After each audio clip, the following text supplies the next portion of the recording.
Buenas tardes a todos. Soy la doctora Daniela Guerrero de la Asociación de Médicos Anestesiólogos de El Salvador.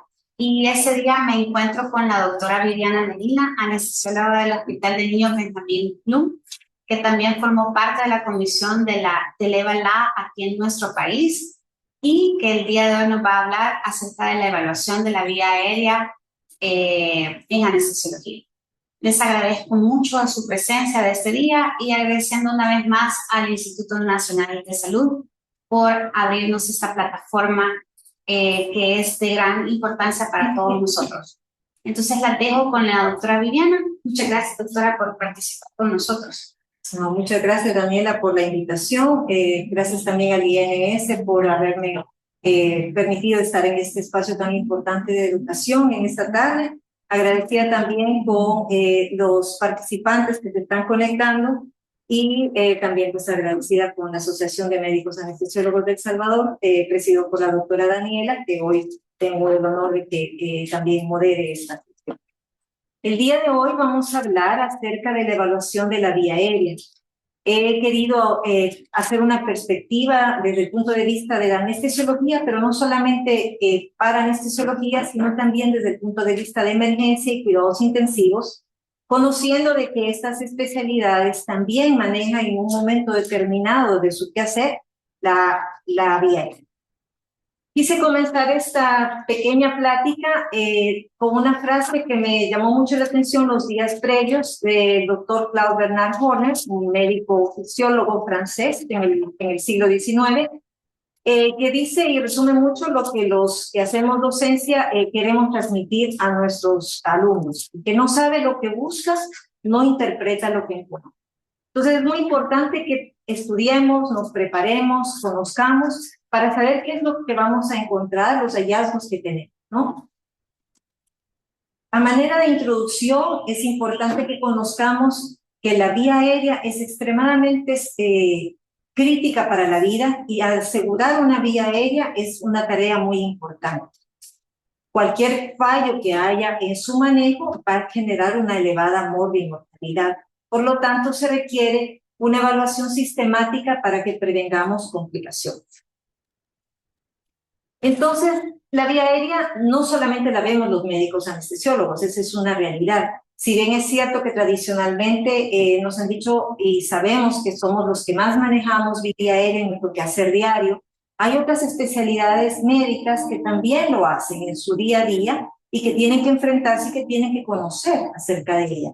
Tenemos, bueno, desde la atención en las salas de emergencia, la atención médica prehospitalaria, las unidades de cuidados intensivos, todos ellos en un momento determinado tienen que enfrentarse con la vía aérea. Por lo tanto, es imperativo que conozcamos cómo se va a hacer una correcta evaluación del paciente, no solamente en los escenarios programados, de alguna manera fáciles se puede decir, es decir, sistemáticamente, sino también tenemos que hacerlo en las situaciones en las que realmente la vida del paciente se pone en juego. De esa manera tenemos algunas cifras importantes y he querido traer aquí lo relacionado al impacto del manejo inadecuado de la vía aérea, de acuerdo a un reporte muy conocido y muy mencionado, al menos en la literatura de anestesiología, el reporte NAP4. Este reporte NAP4 fue realizado, es una auditoría que se realiza anualmente en el Reino Unido y en ese año, en el 2011, se hizo el número 4 que se relacionaba con todas las complicaciones relacionadas a vía aérea. En este reporte se analizaron o se auditaron 2,9 millones de actos anestésicos, una cantidad pues bastante importante, y se encontró que había un caso grave por cada 22,000 anestesias generales, un caso grave relacionado con vía aérea. El 74% de estos casos se encontró que eran evitables, pues se hubiera hecho una mejor evaluación y o preparación. Se encontró en el NAP4 que los hallazgos más importantes fueron la hipoxia severa, o sea, las complicaciones mayores, en un 38%, el daño cerebral permanente un 13% y la muerte en un 16%. Si tienen interés, pueden encontrar el reporte completo, tiene una descarga que es totalmente gratuita en el enlace que pueden ver en la parte inferior de esa diapositiva. La mortalidad global relacionada a complicaciones en la vía aérea varía dependiendo del contexto, de tal manera que en anestesia es del orden del 0,01 al 0,02%. Esto significa que es de 1 a 2 muertes por cada 10.000 anestesias, mientras que en emergencia se eleva al 10, al 30%, y se ha encontrado un valor de mortalidad por reintubación en un 30 a 40%. Es decir, aquellos pacientes que por alguna razón hay que reintubarlos en emergencia, en condiciones a veces no ideales, es una mortalidad más elevada. En cuidados intensivos, la mortalidad relacionada a vía aérea va a ser, o al manejo de la vía aérea, va a ser del 20 al 40%. En el NAC4 también se dijo que el 35, o se encontró que el 35% de los eventos adversos graves ocurrieron en la unidad de cuidados intensivos. Y un 50% de estos casos resultaron en muerte o daño severo. De tal manera que sí es muy importante que se conozca cómo se debe hacer una correcta evaluación para poder planificar su abordaje. ¿Qué objetivos perseguimos al evaluar la vía aérea? Obviamente, anticipar cualquier dificultad que vaya a haber en su abordaje, como la ventilación, en el momento de la ventilación y en el momento de la intubación. Y planificar estrategias para su correcto manejo. Entonces, recordando muy brevemente qué es lo que vamos a ver, cómo está conformada la anatomía de la vía aérea superior, y no me voy a detener con esto, pero sabemos de que la vía aérea es un canal, un tubo, que comienza desde la nariz, la boca, pasa por la tráquea y llega a los pulmones. Esto es un sistema que transporta aire y oxígeno a su vez, como componente del aire, en la vía normal. Cuando tenemos un paciente que lo vamos a abordar, pues introducimos también, necesitamos introducir oxígeno para mantener la vida del paciente. Entonces está conformado por el paladar blando, la úvula, los pilares amigdalinos. Esto es en la parte más alta, ¿no? Siguiendo con la anatomía, vamos a encontrar que tenemos en la parte frontal, si vamos de arriba para abajo, vemos que está la epiglotis, el hueso hyoides, el cartílago tiroides, la membrana cricotiroidea, el cartílago cricoides y la tráquea, con todas las estructuras que además están asociadas. En la imagen de la derecha es una vista posterior en donde vamos a poder también ver parte del epiglotis y también algo muy importante, las cuerdas vocales y las demás estructuras que ahí están mencionadas, cartílagos, etc. Para comenzar a evaluar la vía aérea, hay una forma muy básica de hacerlo, inicial, en un escenario en el que no estemos seguramente con todo el tiempo para hacerlo a través de diferentes pruebas que hacemos, pero sí podemos decir que como médicos tenemos que aprender a observar, escuchar y palpar, así como nos enseñaban cuando en nuestros primeros años de medicina. Entonces, ¿qué vamos a observar? Tenemos que ser sumamente observadores. Los anestesiólogos aprendemos también a ver a los pacientes, y a veces con una sola mirada podemos darnos cuenta si esa vía aérea va a ser dificultosa o no. Entonces podemos ver traumas en la cara, trauma facial, trauma de cuello, deformidades asociadas a condiciones previas como síndromes o cirugías previas o tumores, etcétera.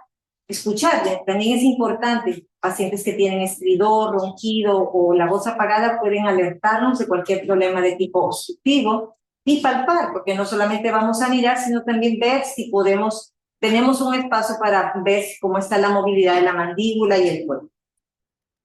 Aquí pues algunas imágenes de qué es lo que podemos ver en el día a día, ¿no? No todos los pacientes son iguales. Tenemos pacientes que pueden presentar anomalías craneofaciales y no solo se ven en la edad pediátrica, sino que van a llegar a la adultez. Entonces, en la imagen de la izquierda, en la fotografía, vemos a una persona con una alteración de la morfología facial. Este es una paciente sindrómica, es un síndrome de Golden Heart, y esta paciente sin duda va a tener o va a presentar dificultades en el abordaje de la vía aérea. Solamente con mirarla podemos darnos cuenta de que conociendo y mirando a la paciente podemos darnos cuenta que puede haber un problema. Por otra parte, tenemos un joven que sin duda recibió un trauma por la práctica de un deporte, y al ver esta imagen uno puede decir, bueno, podría tener fracturas asociadas del macizo facial y eso nos puede generar un problema. La otra imagen nos habla de pacientes con lesiones post-quemadura y esto pues también nos puede alertar. Y finalmente tenemos un paciente con una condición morfológica que lo pone en tremenda desventaja y que podría en un momento determinado, si necesitamos abordar la vía aérea, tener y presentar dificultades. Así pues, nos tenemos que obligar a ser muy observadores cuando estamos analizando los pacientes en el contexto en el que estemos. Entonces, ¿qué es lo que vamos a evaluar o qué parámetros se evalúan para ver si hay dificultad en el abordaje? Tenemos que evaluar tanto la ventilación, es decir, el acto de ventilar bajo máscara, bolsa máscara, como el acto de la intubación. Entonces, hay predictores en medicina, pues tenemos algunas fórmulas sí, fórmulas mnemotécnicas de alguna manera que nos van a orientar. Entonces, desde el punto de vista clínico, tenemos que saber que hay ciertas condiciones que nos van a que van a ser seguramente predisponientes de una ventilación dificultosa. La obesidad como una de ellas, la ventilación difícil previa, de historia, también la apnea obstructiva del sueño, la cirugía maxilofacial previa, la presencia de barba, la ausencia de dientes, sobre todo en las personas mayores. Y de esta manera, habiendo visto eso, pues podemos ver que hay la primera escala que vamos a ver, tenemos dos escalas para ventilación difícil. Sin duda, y no tengo la menor duda que existen muchas más, todos los días salen publicaciones con nuevas escalas, nuevos acrónimos, y a veces mucha información tiende a confundirnos. Pero si nos guardamos algunas de ellas, pues va a ser importante para que no nos olvidemos. Entonces, para ventilación difícil tenemos dos, que son muy parecidas. La escala OBES, en la cual es un acrónimo, ¿no? Entonces, cada letra tiene un significado. La O de obeso, en pacientes obesos, ya son, como les dije, están predispuestos a una ventilación difícil. La B de barba, la E de eventual, es decir, la ausencia de dientes total o parcial en los pacientes ancianos, sobre todo que no tienen su dentadura completa, la S de Southwell o apnea obstructiva del sueño y la E de edad mayor a 55 años. Si las personas mayores, por su misma fisiología y pérdida de tejidos, van siendo cada vez más predispuestas a tener una dificultad para ventilar. A la derecha podemos ver la escala de Mons, que es muy parecida, en donde M se refiere al sellado, a la posibilidad de sellar la máscara. Cuando es dificultosa, pues va a generar, obviamente, una dificultad en la ventilación. La O de obstrucción o obesidad, de la misma manera que en la otra. La A de age en inglés o edad, mayor de 55 años. La N, ausencia de dientes, no dientes, y la S se refiere a pulmones rígidos, es rígido en inglés, pulmones que no se expanden fácilmente, y también se refiere a la columna cervical cuando hay limitaciones en la movilidad de la columna cervical. Todos estos pacientes van a muy probablemente ser dificultosos de ventilar. ¿Cómo detectamos que una ventilación es difícil? Pues hay algunos parámetros, los anestesiólogos lo sabemos bien, a veces en otros contextos es más difícil de evaluar esto, pero bueno, obviamente cuando no hay movimiento del tórax, cuando hay ausencia de la medición del CO2 telespirado, lastimosamente tanto en emergencia como en UCI no siempre se dispone de capnógrafo, que es la manera como se monitoriza el CO2 telespirado, pero en sala de operaciones es mandatorio. Nosotros sabemos que si no podemos disponer de CO2, es muy difícil poder saber si estamos ventilando a un paciente correctamente. Cuando no hay presencia de flujo de aire exhalado, cuando hay obstrucción de la vía aérea, expansión de la cámara gástrica, es decir, en vez de los pulmones se expande el estómago, y cuando ocurren ya cambios hemodinámicos. La ventilación difícil con máscara facial también tiene graduaciones, ¿no? Entonces, en realidad podemos decir que va desde el grado 0 hasta el 4, pero en realidad va o puede medirse desde el grado 1 en adelante, porque el grado 0 es cuando no abordamos, cuando intentamos tener una ventilación bajo máscara, pero si vamos del grado 1, es una ventilación fácil, la realizamos sin ninguna dificultad. En la grado 2 es cuando el paciente es ventilable bajo la máscara y con el uso de una cánula orofaringia para separar la lengua. El grado 3 es cuando ya se convierte en dificultosa, es inadecuada, es inestable y necesitamos 2 o más operadores. Uno que esté en la cabeza del paciente sosteniendo la máscara y otro que se encuentre dándole a la bolsa, digamos, o el ángulo. Y el grado 4 es cuando un paciente no es ventilable con máscara, es decir, es algo imposible de realizar. Por otro lado, tenemos predictores de intubación difícil. Debo decir que ningún predictor de intubación difícil de forma aislada es totalmente confiable, porque todos tienen un valor predictivo bajo, positivo bajo. Entonces necesitamos tener más de 2 escalas de valoración que sean sugestivas de dificultad para la intubación para que aumente su sensibilidad y especificidad. Entonces, con ese conocimiento, nosotros ya sabemos que tenemos que algunas cosas que siempre evaluar. La apertura oral es fundamental. Se dice que una apertura oral menor a 3 centímetros ya nos va a predecir que vamos a tener una intubación dificultosa porque no vamos a poder introducir el dispositivo, no vamos a poder introducir un laringoscopio. La distancia tiromentoniana es otro de los parámetros que evaluamos. Cuando es menor de 6 centímetros se dice que va a haber dificultad. La distancia esternomentoniana, ya voy a describir cada una de estas, cuando es menor a 12.5, definitivamente es sugestiva de dificultad para la intubación.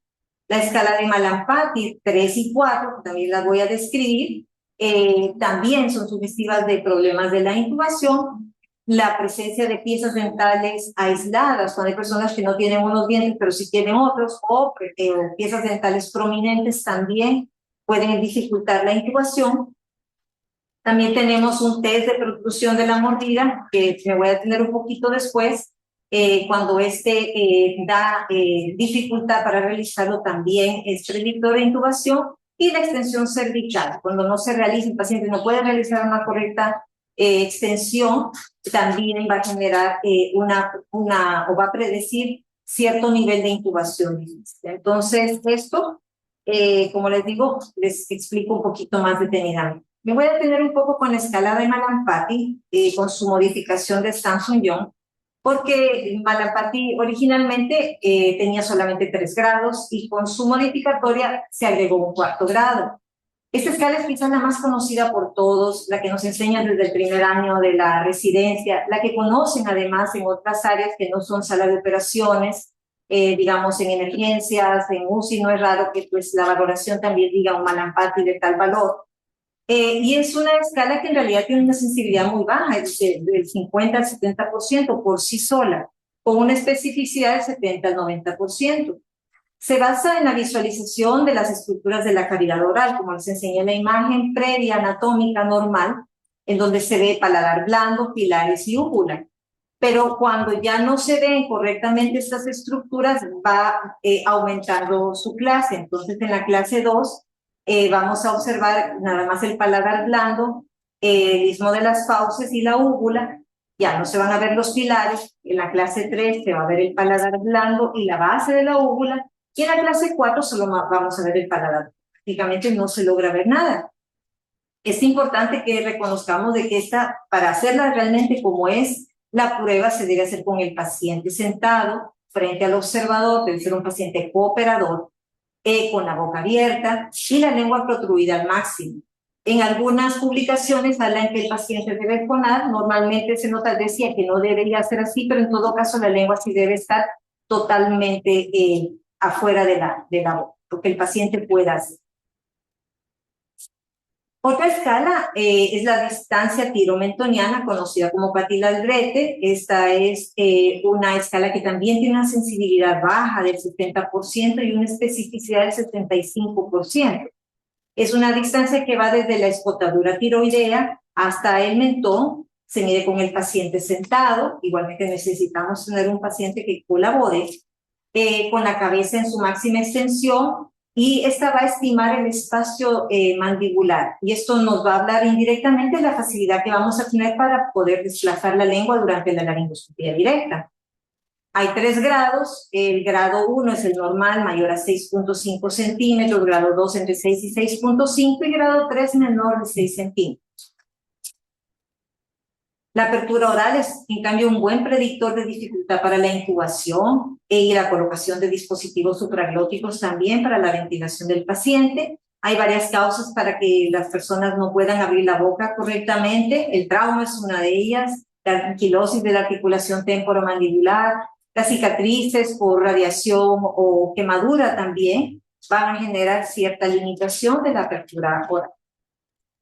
La distancia esternomentoniana indica una adecuada extensión de la cabeza, se mide con el paciente sentado, también desde la punta, se va a medir desde la punta del mentón hasta el borde superior del esternón, y tenemos que hay 4 clases. Entonces, dependiendo de los centímetros, clase 1 más de 13 centímetros, clase 2 entre 12 y 13, clase 3 entre 11 y 12, y clase 4 menor a 11. A menor distancia esternomentoniana, pues se predice que va a haber una menor extensión de la cabeza sobre el cuello y por lo tanto va a haber más dificultad. Este es más sensible, tiene una sensibilidad del 80% y una especificidad del 85%. Desde protrusión mandibular, este requiere igual, todo esto requiere la participación del paciente activa. Este es tratar de que el paciente desplace los dientes, o sea, la mandíbula, sobrepase los incisivos superiores. Cuando lo puede hacer completamente es un clase 1, el clase 2 es cuando lo hace parcialmente, y el clase 3 cuando el paciente definitivamente no puede hacer este movimiento, con una sensibilidad del 76% y una especificidad del 85%. Este es muy parecido al test de la mordida. Hay clase 1, clase 2 y clase 3. En este se le pide al paciente, en cambio, que con sus incisivos inferiores se muerda el labio superior. Si lo logra hacer en su totalidad cubriendo el labio superior, se supone que tiene esa facilidad. El paciente es un clase 1. Clase 2 cuando lo hace hasta la mitad del labio superior, y un clase 3 cuando definitivamente los incisivos no pueden moverse sobre el labio superior. Entonces, esto va a predecir otra forma nos va a predecir de alguna forma dificultad para la realización de la laringoscopía y secundariamente la infección. También tenemos la escala de Ebbinghaus-Doré o de extensión atlanto-occipital. Valora la limitación del movimiento del cuello a partir de la articulación atlanto-occipital.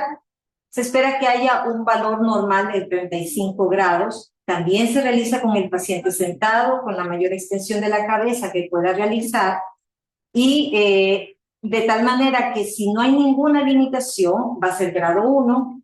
Cuando hay 1/3 de limitación, grado 2, 2/3 de limitación, grado 3, y finalmente grado 4, cuando está totalmente limitada esta extensión en pacientes que tengan algún problema, artritis, espondilitis anquilosante, cualquier situación que limite la movilidad. Estos pacientes van a ser dificultosos también. Fuera de la valoración, todas las previas son realizadas por anestesiología. Como les decía, los residentes desde el primer año de anestesia están realizando estas valoraciones en evaluación preanestésica para las cirugías programadas, en un contexto, digamos, de programación, que lo podemos hacer con ningún tipo de problema, y en pacientes que sean colaboradores. Tenemos también situaciones que se dan en emergencia. Entonces, en emergencia es muy difícil que nuestro paciente, si ya necesita ser abordado de su vía aérea, es muy difícil que el paciente nos colabore correctamente. Entonces, se han ideado una escala que se llama LEMON, es un acrónimo también.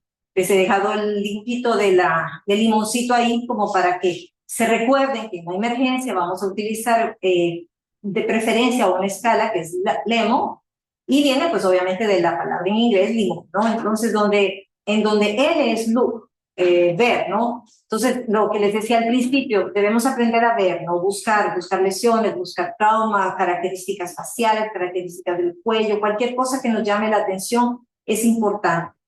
La E es de examinar, ¿no? La palabra implica que se ha inventado una regla para emergencia del 332, en donde ya no vamos a utilizar centímetros porque obviamente estamos trabajando de manera rápida y necesitamos hacerlo, pero siempre nos podemos dar ese tiempo para ver 3 traveses ya vamos a utilizar los traveses de dedo, y podemos tratar de ver si la apertura oral, en la apertura oral pueden caber 3 traveses de nuestros dedos, 3 traveses, de ahí va desde el mentón hasta el hueso ioides, y 2 traveses de dedo entre el hueso ioides y el cartílago tiroides. Entonces, si tenemos esta medición correcta, pues de alguna manera indirecta podríamos decir que podremos tener cierta facilidad o podremos tener dificultad si no se cumple esta regla para el abordaje de la vía aérea, entre otros parámetros.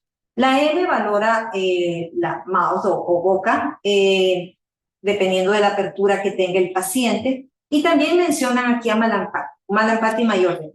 No obstante eso, yo discrepo con eso porque en el entendido que estamos con un paciente en emergencia que está encamado, que no nos puede colaborar en la mayor parte de los casos, no le podemos pedir que nos haga un Mallampati de la manera correcta, como les explicaba, con el paciente sentado frente al operador y que abra la boca, porque el paciente está en una situación crítica. Entonces, es muy difícil que podamos valorar objetivamente Mallampati. Posiblemente podamos ver a lo lejos o acostado qué tanto pues, logramos ver de la cavidad oral y si logramos visualizar la úvula. Ese sería un buen parámetro para ver, pero realmente no es como tal un Mallampati. La O se refiere a obstrucción, obstrucción de varios tipos. Podemos encontrar un paciente que llega con un cuadro de epiglotitis, la presencia de abscesos, tumores, cuerpos extraños, los pacientes quemados que han tenido quemaduras por inhalación, que quema la vía aérea, también van a realizar una obstrucción. Es importante que nos demos cuenta de eso porque eso implica un abordaje de emergencia. Y la N se refiere a neck, o sea, la movilidad del cuello, español, también es importante que la podamos valorar. Un paciente que llega con un collarín cervical, en donde no se ha descartado que tenga lesión cervical todavía, tenemos que considerar que tiene lesión cervical hasta que no se demuestre lo contrario. Por lo tanto, ese es un paciente que lo tenemos que manejar así, como que tiene limitación de la movilidad. Eso en cuanto a emergencia. En UCI se ha creado una escala, Macocha. Esa tiene una sensibilidad bastante buena y una especificidad más elevada todavía, ¿no? Es decir, permite identificar los casos que verdaderamente son difíciles de intubar y también permite identificar los casos que no son difíciles de intubar con especificidad. Entonces, ya habíamos dicho que la incidencia de intubación difícil en cuidados intensivos es mayor, es más alta. Aquí la mencionamos de un orden del 23%, frente a un paciente que la población general de 1 al 4%.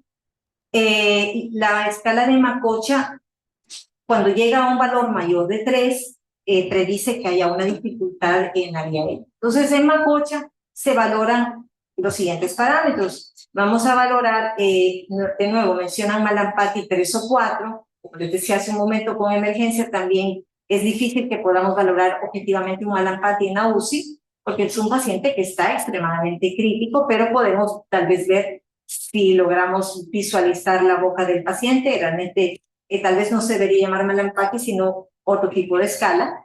Pero a ese le han dado un valor muy alto. En la escala de Macocha tiene 5.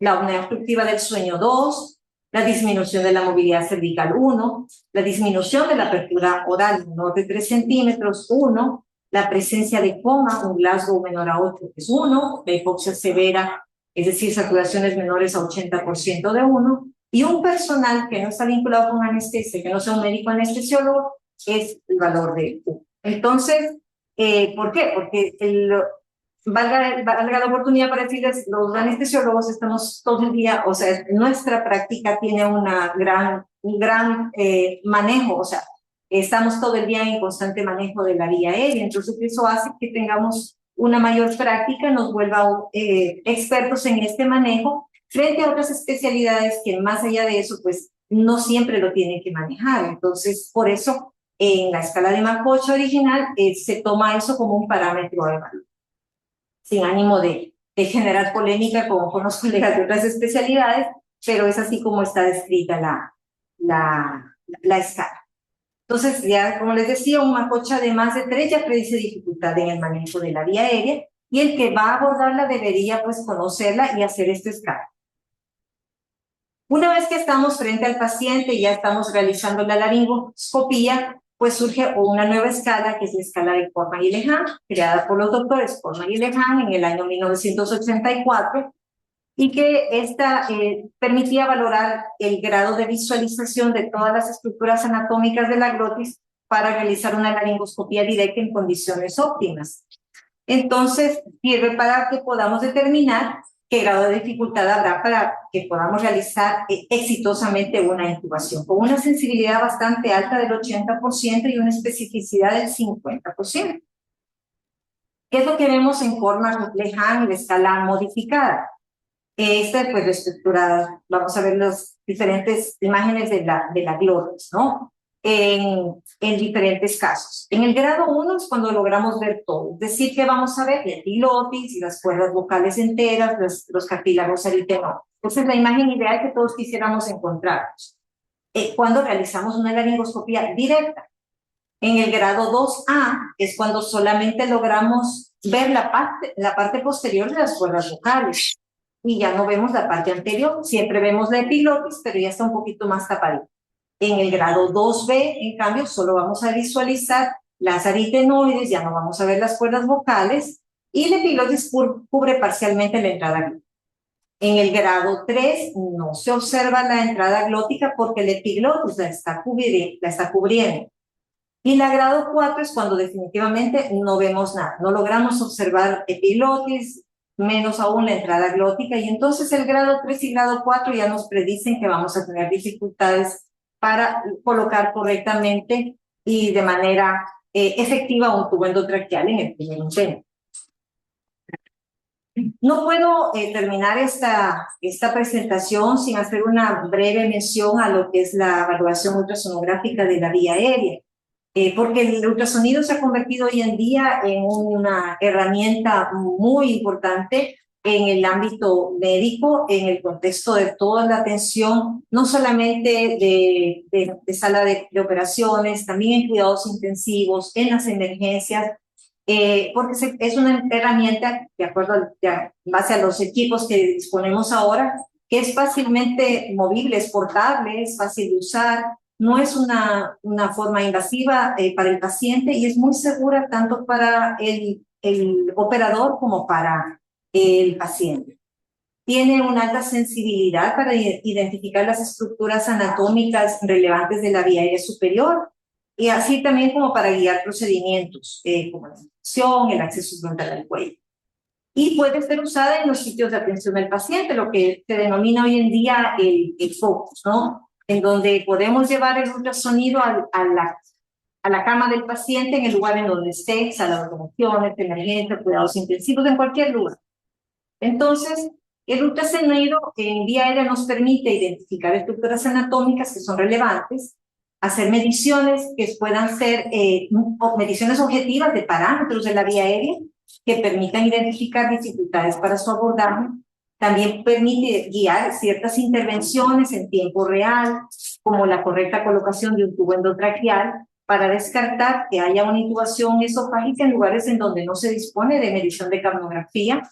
Y también nos permite identificar la membrana cricotiroidea en situaciones en las que no podamos intubar ni ventilar, que se denominan INOS, cuando no logramos intubar y no logramos oxigenar al paciente correctamente, si son situaciones de emergencia, para poder realizar un acceso frontal al cuello que podría ser una cricotirotomía. Decirles también que obviamente como toda técnica, habilidad técnica requiere de una curva de aprendizaje importante, hay que prepararnos para eso, tenemos que hacer cursos, estar preparados y sobre todo también tener la práctica de estar insonando cuando disponemos de equipos en nuestros hospitales, de poder estarlo viendo imágenes normales para poder después ver imágenes que no son tan normales. ¿Cómo se debe realizar? Con el paciente acostado, puede estar el cuello neutral o puede estar hiperextendido o en rampa. Se van a utilizar dos tipos de transductores, el transductor lineal de alta frecuencia, con una frecuencia de 5 a 10 MHz, que sirve para ver estructuras superficiales. Y cuando necesitamos ver estructuras más profundas o en pacientes que tienen más grasa por obesidad, vamos a utilizar los transductores convexos de baja frecuencia, con frecuencias de 2 a 5 MHz. La posición va a ser en determinadas ventanas, vamos a tener que colocar el distribuidor transversal, en otras lo podemos colocar longitudinal o sagital, o hasta parasagital. Y hay que recordar que si el paciente está despierto, debemos tener bastante gel para que la compresión no moleste mucho al paciente, ¿no? Entonces también, pues obviamente para mejorar la calidad de las imágenes. Es importante, no me voy a detener mucho aquí porque no es objeto de esta clase hablar de ultrasonografía de la vía aérea, porque esto merece una clase aparte, pero sí tenemos que saber qué es lo que vamos a insonar. Entonces, de acuerdo al POCUS, se hace una insonación de cefálico a caudal, en donde vamos a ver diferentes ventanas o vistas. Está la primera, la número 1, es la supraioidea, que permite ver el espacio oral, evaluar el espacio oral. La ventana número 2 en posición transversal es la ventana tiroidea y permitirá ver la epiglotis.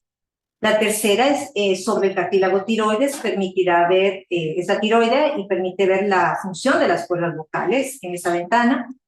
La cuarta es la cricotiroidea, que va a permitir identificar la ya mencionada membrana cricotiroidea, que es donde se va a realizar las funciones para hacer una cricotilotomía.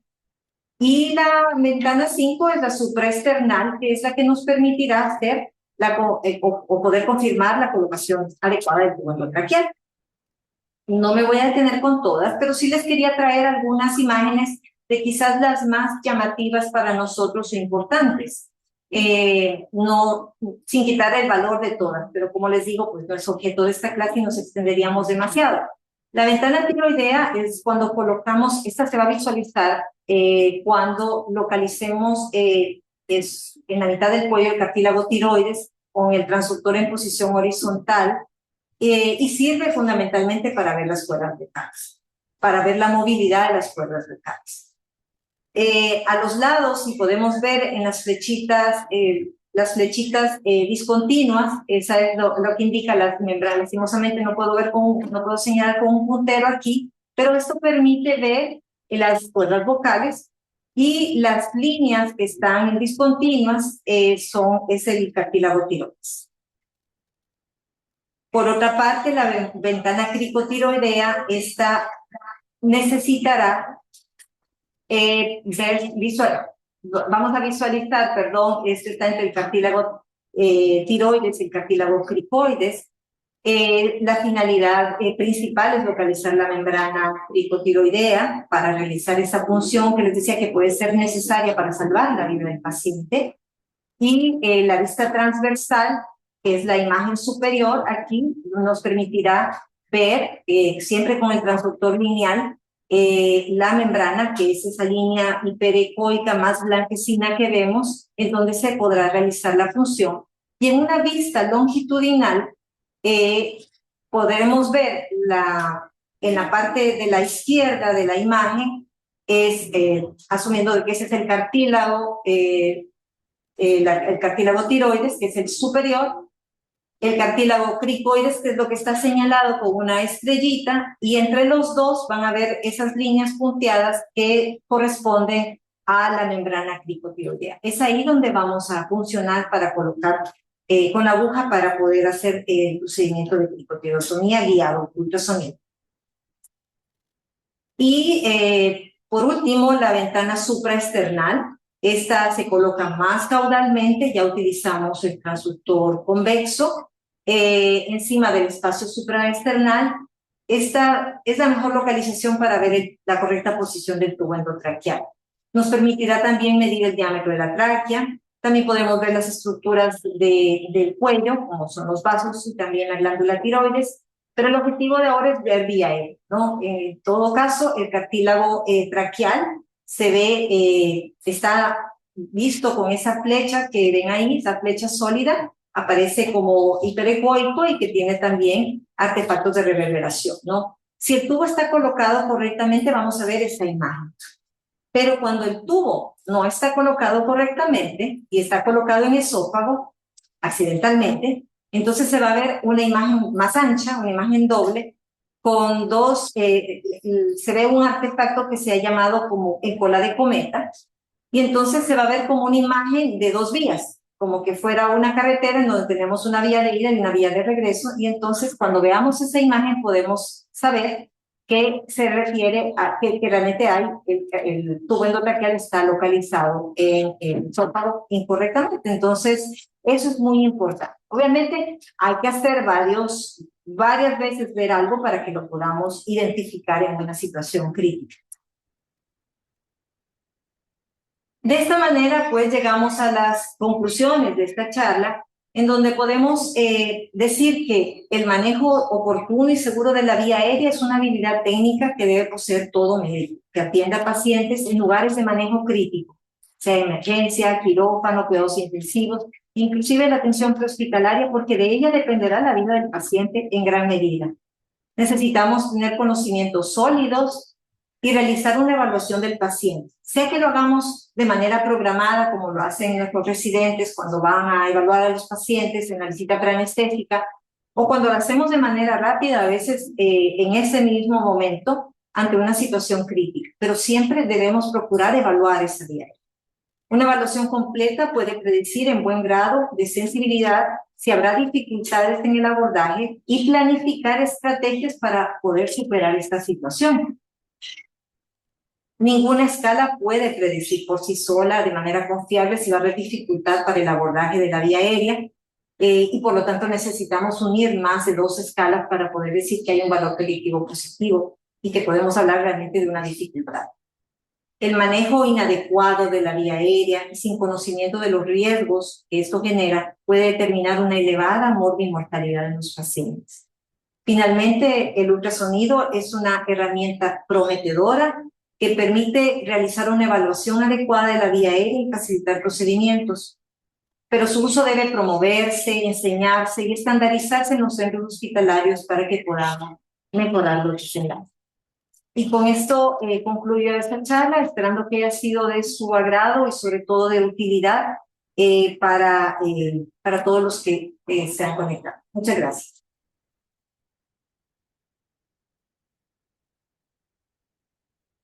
Vamos a ver unas preguntas, doctora. Solo quería saber, en el caso del niño, y aprovechando que usted trabaja en el Hospital de Niños Nacional, Niños Benjamin Bloom, ¿nos puede hablar también un poco acerca de cómo se puede hacer la evaluación en los niños?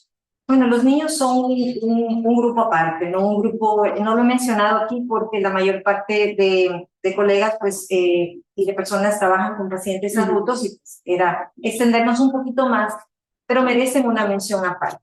Los pacientes, no sé si puedo aquí, no. Sí, los pacientes pediátricos tienen diferentes características y dependiendo de la edad del niño, pues va a ser el grado de cooperación o no que tenga. Los pacientes muy chiquitos, es imposible que hagamos las mismas mediciones que hacemos con un paciente grande, inclusive no se toman los mismos parámetros. Algo que es muy decidor, si se quiere, y que es un muy buen parámetro para ver a los niños, es quizás el más sensible dentro de los que existen, es la micrognatia. La micrognatia es tremendamente sugestiva de dificultad en la vía aérea. Eso, por eso les hablaba al principio, tenemos que ser muy observadores cuando veamos a nuestros pacientes. Por favor, mírenle la cara, mírenle el perfil, miren cómo son, porque a veces hay características que las pasamos por alto y de repente cuando estamos frente a ellos o ya en el momento de actuar nos topamos con sorpresas, ¿no? Más en el ámbito pediátrico tenemos que ser muy observadores de anomalías, de síndromes que están asociados con el tipo o sea, con vía aérea dificultosa de aborto. Hay una escala que llama la atención, esta escala se llama HOPU, y es bastante fácil de realizar, es otro acrónimo que fue ideado en el Hospital Pediátrico de Colorado, y en donde la C se refiere a chin, o sea, mentón, lo que se estaba diciendo, ¿no? El mentón en pediatría, siempre que tenga un niño micronático y un adulto también, porque esto se da, sospechan que van a tener dificultades en la intubación, más que en la ventilación. Los pacientes pediátricos raramente son difíciles de ventilar, más bien son difíciles de intubar, de hacer laringoscopia. La O se refiere a opening, igual que con los adultos veíamos que la apertura oral es importante. ¿Cómo valoramos la apertura oral en los No lo vamos a valorar en centímetros, sino que vamos a ver qué tan abierto está la boquita. Cuando lloran, inclusive, podemos ver eso. Y podemos ver que con los deditos de los niños, si los deditos de los niños caben dentro de la boquita, 3 deditos, pues decimos, ah, bueno, tiene una buena apertura oral. O a veces es súper obvio, y a veces es obvio cuando no tienen una apertura oral. Cuando han tenido traumas, es bastante común cuando han tenido caídas, traumas que puedan con los años desarrollar anquilosis de la articulación, y los pacientes ya son de difícil manejo. Pero cuando han sido intubados previamente, pacientes con antecedentes de prematures que han pasado mucho tiempo intubados, van a tener definitivamente alteraciones en la anatomía normal de su vía aérea, pueden tener estenosis también, desarrollar estenosis subglótica, pacientes que también los niños también podemos ver apnea obstructiva del sueño, los pacientes pediátricos de más edad, cuando tienen amígdalas prominentes, o sea, cuando tenemos adenoides también, y esos pacientes pueden ser dificultosos de ventilar. La EU se refiere a úvula, cuando la visión, esto va en vez del Malampati, simplemente vamos a buscar la visión de la úvula, cuando logramos que el niño se está llorando, veamos al fondo y vemos, si se ve la úvula, si la visibilidad es completa, es parcial o es insinuada, ya nos da a nosotros un parámetro de qué tan difícil podría ser ese abordaje, aunque no es 100% sensible, ¿no? Y la R se refiere a range o rango, que es el movimiento cervical, que en los niños es mayor, ¿no? Entonces, se traza una línea entre el oído y la órbita, y vamos a ver el movimiento de los niños de la cabecita hacia arriba y hacia abajo. Lo normal se espera que los niños, típicamente los bebecitos, tengan un rango muy amplio, ¿no? Entonces, eso es mayor a 120 grados, muy diferente, ¿no? A lo que se puede ver con los adultos, que hablamos de 35 grados con un paciente sentado, y es diferente, hay más limitación. Eso en términos generales con los niños, que son un grupo, definitivamente. Para todos los que nos están viendo, usted mencionó, doctora, que teníamos que observar, que escuchar y palpar. ¿Cuál diría usted que es la más importante, o todas deben de ser importantes a la hora de evaluar? Yo pienso que todos, ¿no? Cuando entramos a medicina y en nuestras primeras clases de tercer año, no sé, que nos enseñaban nuestros maestros, pues, y se ha perdido mucho, lastimosamente, eso, el examen físico. O sea, ¿qué nos decían nuestros maestros? Hacer la anamnesis, o sea, tenemos que observar, auscultar, palpar, percutir, ¿se acuerdan? Entonces, no tenemos que olvidar eso, ¿no? Para mí el ojo es muy importante. El llegar y ver el escenario en cómo estamos, aparte de eso también ubicarnos en el contexto, ¿no? Estamos en una unidad de cuidados intensivos, estamos con un paciente que tiene además condiciones no son favorables para una intubación, está en una cama, no está como en sala de operaciones, lo tenemos en una camilla, tiene bombas a los lados, tiene un monitor, tiene personal, tiene un montón de cosas, entonces es un ambiente mucho más complejo. Entonces tenemos que ubicarnos en ese paciente. Aparte que los pacientes, por ejemplo, volviendo al tema de los pacientes de UCI, son pacientes que fisiológicamente tienen problemas. Entonces este concepto de dificultad de la intubación o dificultad en la vía aérea de tipo fisiológico se habló mucho de eso en el COVID, porque eran pacientes que tal vez anatómicamente eran normales, pero que tenían una función pulmonar alterada. Entonces, y no solo pulmonar alterada, cardíaca, estaban inestables, entonces muchos actos de abordaje de la vía aérea tuvieron malos desenlaces, porque realmente el paciente se encontraba en condiciones críticas. Entonces, sí hay ese concepto, y está muy mencionado en la literatura.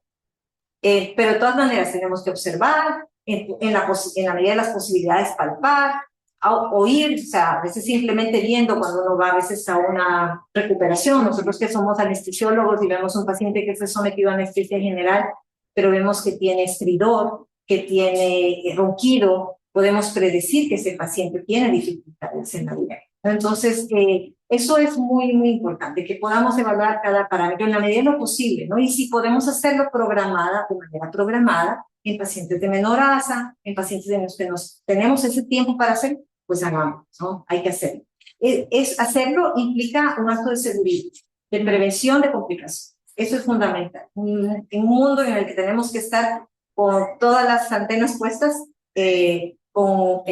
procurando la seguridad del paciente y obviamente también la profesional, es importante que hagamos todo eso. Sí, usted también mencionó, doctora, de que anticiparnos a la vía aérea difícil es importantísimo. Cuando hacemos la inducción anestésica, todos los tejidos van a caer sobre cualquier estructura que tenemos.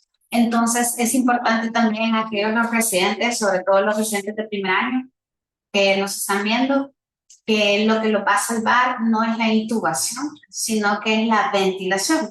¿Qué nos puede decir de eso? No, definitivamente se ve mucho eso, sobre todo también en determinados contextos que no necesariamente sean sala de operaciones, aunque a veces pasa también cuando hacemos un foco, ¿no? Queremos intubar. Nos olvidamos que tenemos que recuperar al paciente previo al siguiente paso. Para eso, pues, sabemos que existen los algoritmos de la vía aérea, de manejo de vía aérea difícil. Igual se sale de los objetivos de esta clase, pero vale la pena mencionar, ¿no?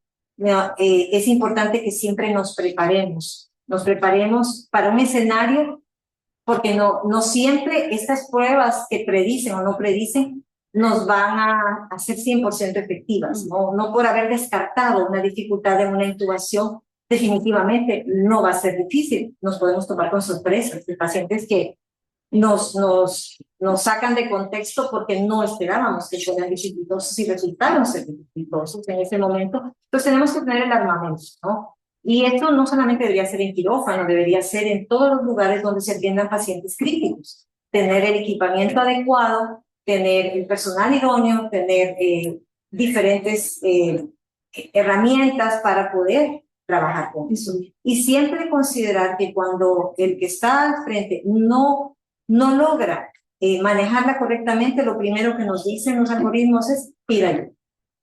Pida ayuda. O sea, es un mensaje que es fundamental siempre, ¿no? En sala de operaciones lo tenemos que hacer, más si somos personal que todavía no tenemos la experiencia suficiente. La vía aérea sí debería ser manejada por seguridad por la persona que tenga más experiencia, más si es una vía aérea difícil de anticipar. No podemos ir pasando del R1, del R2, del R3, del R4 y hasta que llega el staff de mayor experiencia, porque entonces ya vamos a encontrarnos con un escenario caótico. Y eso es lo que debemos hacer.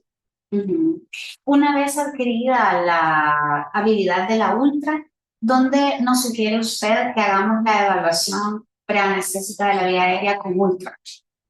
Bueno, dependiendo del equipo que usted tenga, ¿no? Porque hay equipos hoy en día ultramodernos que son tablets, ¿no? Entonces usted los puede cargar, ¿no? Si son personales, de uso personal, y hay colegas que lo tienen y lo hacen, y pues ese sería al lado de la cama del paciente, ¿no? Eso es lo que dice el poco, ¿no? Se evalúa al paciente, ya no el paciente tiene que ir a los rayos X, ¿no? Como era antes, y no es que nos estamos robando espacio, simplemente es una herramienta que utilizamos en diferentes especialidades para hacer evaluaciones y para hacer ciertos procedimientos de una manera más segura. Si no disponemos de eso, pues lastimosamente tendremos que hacerlo ya tal vez en el caso de sala de operaciones en quirófano, previo a abordar la vía aérea. O sea, es bueno que nos tomemos ese tiempo. Y a veces, si ya lo hemos hecho, tomarnos, o sea, como estamos en hospitales docentes, podemos con los residentes decir, traigamos el equipo, comencemos a rastrear, aunque el paciente ya está intubado, digamos, pero para rastrear, visualizar y para adquirir un poquito más de experiencia, que a veces no lo hacemos en el día a día porque estamos muy atiborrados de trabajo y a veces pues no se puede hacer, ¿no? Entonces, dependiendo de la situación, pues vamos a ver cómo lo hacemos, pero como les digo, hoy en día hay equipos súper bonitos, modernos, del tamaño de esta tablet prácticamente, un poquito más grandes y que se puede trabajar perfectamente.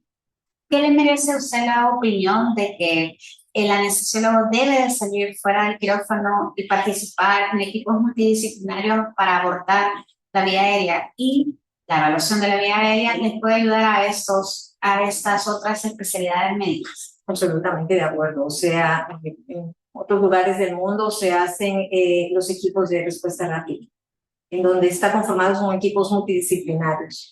Se supone que las personas que tienen más experticia en vía aérea deberían poder llegar a esos lugares, ¿no? Para en el momento que se necesitan, porque recordamos, estamos hablando de la vida del paciente.